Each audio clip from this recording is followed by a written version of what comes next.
Mais réfléchir à la manière de le perforer et de le porter, et créer ainsi un signe, non, ça relève d'un concept bien précis. Cette diffusion des idées sur de longues distances semble indiquer que les groupes voyageaient d'un territoire à l'autre. Les idées circulaient et les gènes aussi. Parce que quand les humains entrent en contact les uns avec les autres, ils s'accouplent, ils font des enfants.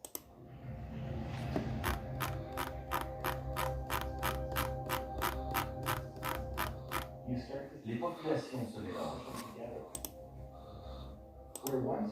C'est ainsi que des groupes très différents, dans leur apparence et leur manière d'agir, se sont fondus peu à peu en une seule communauté qu'on appelle les hommes modernes.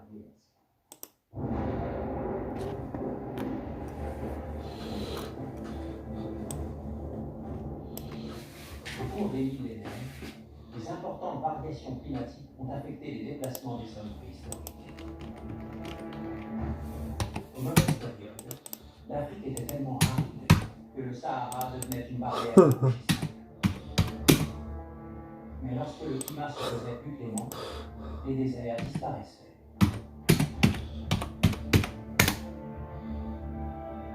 Un seul adaptation qui apparaissait quelque part pouvait alors se diffuser n'importe où ailleurs sur le continent, aussi facilement que la technique de perçage des coquillages. Encore récemment, de nombreux archéologues et anthropologues cherchaient un foyer d'origine unique, une sorte de jardin d'Éden. Pourquoi on se ressemble tous? On sait maintenant que ce scénario est faux. À mon avis, nos origines ressemblent davantage à ça. L'eau d'une rivière qui se fraye son propre chemin. Parfois, le courant se divise, puis se reforme, mais le flot est ininterrompu. Les origines de l'homme moderne, c'est pareil. Notre histoire est celle de nombreux groupes humains. Elle est celle de la diversité. Selon cette hypothèse, nous sommes une espèce née de nombreux parents disséminés dans toute la Terre.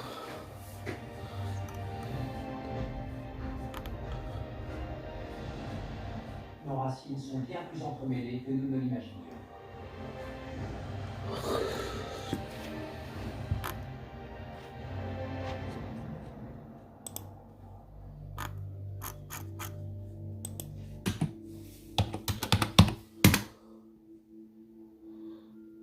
Notre histoire prend un tour encore plus fascinant grâce aux recherches de la généalogiste afro-américaine Jacqueline Johnson.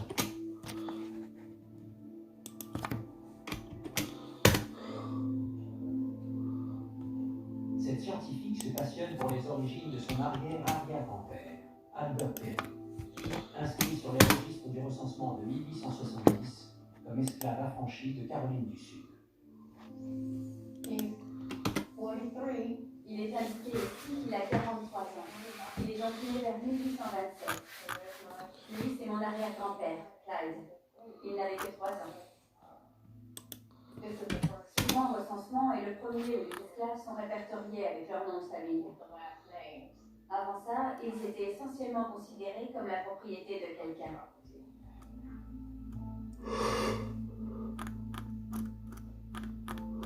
Jacqueline Johnson a pu remonter sur 5 générations, pas davantage. Avant 1870, sa famille n'est enregistrée nulle part. Voici notre arbre généalogique. Là, c'est moi, ma mère, ma grand-mère et mon arrière-arrière-grand-père, Albert Perry. C'est rageant de ne pas pouvoir remonter plus loin. Les gens ne sont pas sortis du néant en 1870. Ils étaient en vie avant. Alors où étaient-ils? Je veux raconter leur histoire. Je veux savoir qui était Albert Perry. I've enlisted the help of 3 scientists who use genetic ancestry traces in their research. En 2006, je regardais à la télévision l'émission African American Lives. On y parlait d'ADN. We submitted second DNA samples. These samples can then be compared to DNA samples taken from around the world.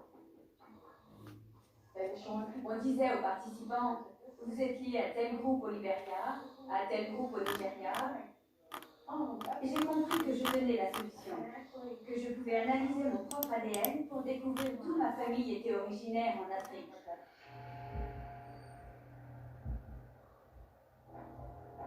Pour étudier la lignée d'Albert Perry, Jacqueline Johnson convainc un de ses cousins de donner un échantillon de son ADN. L'analyse du chromosome Y est effectuée par une société privée de Houston, dirigée par Bennett Greenspan.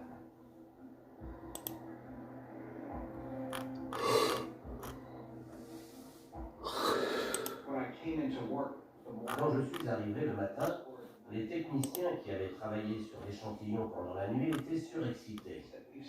Ils n'avaient jamais rien vu de pareil. En général, on identifie au maximum 2 ou 3 nouvelles mutations. Mais cet échantillon en présentait entre 40 et 50. Autrement dit, on venait de découvrir une ramification entièrement nouvelle de l'arbre généalogique de l'humanité. Le chromosome Y du cousin de Jacqueline Johnson est tellement exceptionnel qu'on lui donne un nom, A00.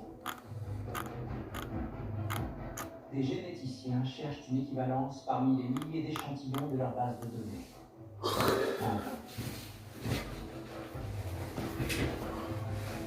Ils décident alors d'étendre leur investigation à l'Afrique de l'Ouest.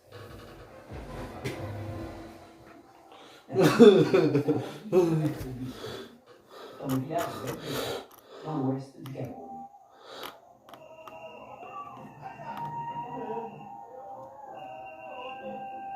En 2001, un programme de prélèvement d'échantillons d'ADN avait été lancé dans cette région.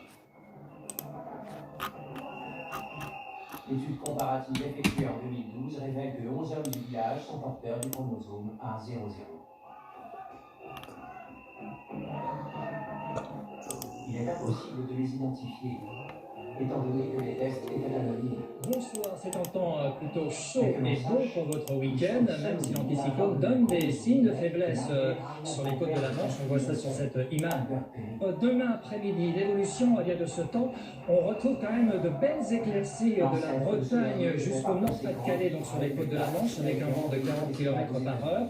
Et puis à l'avant de Charente-Maritime jusqu'au nord, c'est un ciel plus agréable, on va dire, avec quand même un ciel laiteux, un soleil du sud avec donc température la plus beau temps dimanche et lundi.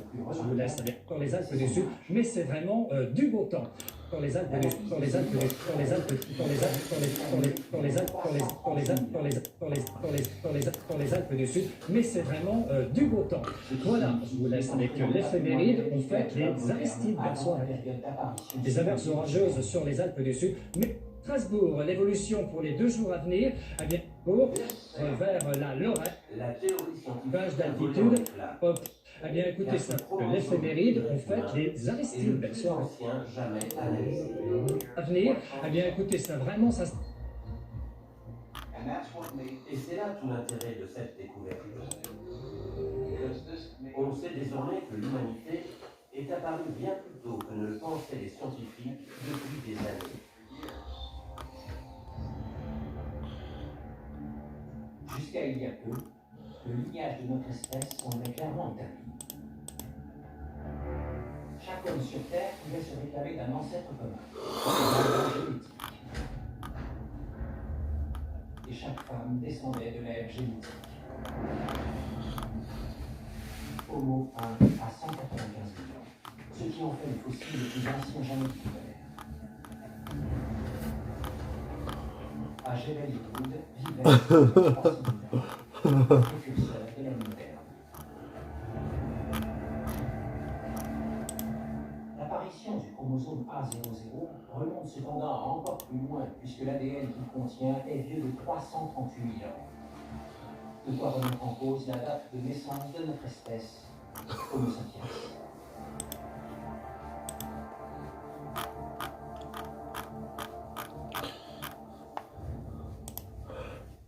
Quand les résultats sont arrivés, j'étais toute excitée.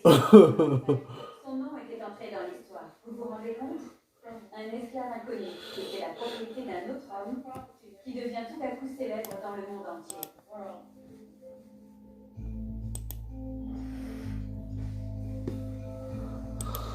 se pourrait aussi que l'homme moderne soit finalement apparu en Afrique de l'Ouest.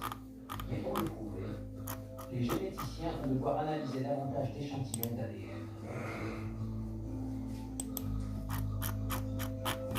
Yassou Forka est le chercheur camerounais qui a procédé au premier prélèvement dans le village de Mbeta. Je reviens ici parce que c'est sur cette population Mbo que j'ai prélevé des échantillons d'ADN il y a 12 ans. J'ai révélé 11 hommes, porteurs du chromosome A00, ce qui signifie que leurs ancêtres comptent parmi les premiers représentants de l'humanité. Aujourd'hui, on va poursuivre le prélèvement d'ADN commencé en 2001. Je vais vous frotter l'intérieur de la bouche avec un coton-tige stérile. Les analyses sont toujours en cours, et il est possible qu'elles révèlent que notre espèce est apparue en Afrique de l'Ouest bien plus tôt que quiconque ne l'avait imaginé.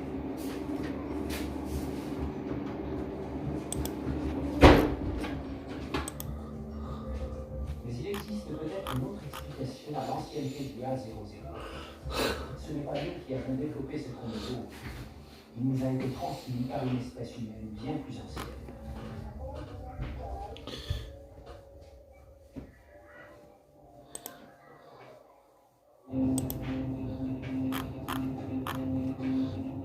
D'après la théorie dominante, depuis son apparition voici près de 200 000 ans, l'homme moderne n'a eu quasiment aucun contact avec d'autres espèces humaines.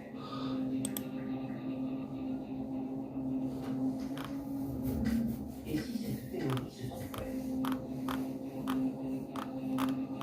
En Afrique, durant des dizaines de milliers d'années, Homo sapiens et les hommes archaïques ont coexisté.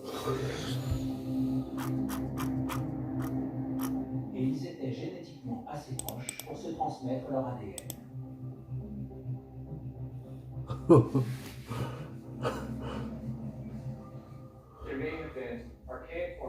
Il est possible que des populations archaïques originaires d'Afrique de l'Ouest aient rencontré par hasard des populations modernes et leur aient transmis ce chromosome Y par métissage.